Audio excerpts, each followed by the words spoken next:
이제 관심은 성완종 전 회장의 메모에 등장한 정치인 8명이 소환될지에 쏠립니다. 이들은 대부분 절대 금품을 받지 않았다는 입장입니다. 허태열 전 비서실장은 상상조차 할 수 없는 일이라고 부인했고, 홍문종 의원은 단 1원이라도 받았다면 정계를 은퇴하겠다며 강력히 부인했습니다.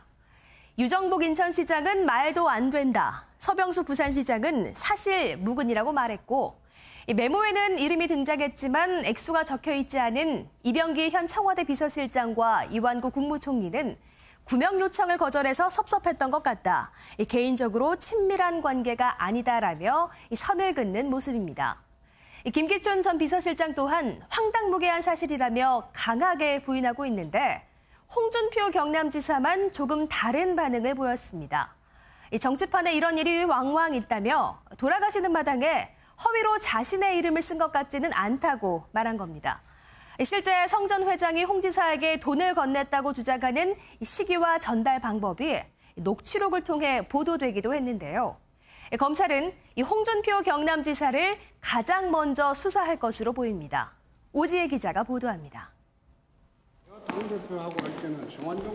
홍준표 경남지사가 우선 거론되는 건 돈을 건넨 시기와 전달 방법 등이 특정됐기 때문입니다.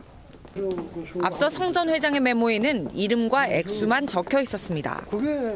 하지만 성 전 회장이 경향신문과의 통화에서 홍 지사 측은 윤모 씨에게 1억 원을 건넸다는 주장이 나왔습니다. 검찰은 구체적인 정황이 나온 만큼 전달책 윤 씨를 불러 조사할 계획입니다. 검찰의 다음 타깃은 홍문종 의원이 될 가능성이 큽니다. 성 전 회장이 홍 의원에게 2012년 대선 자금 용도로 현금 2억 원을 건넸다는 녹취록도 공개됐기 때문입니다.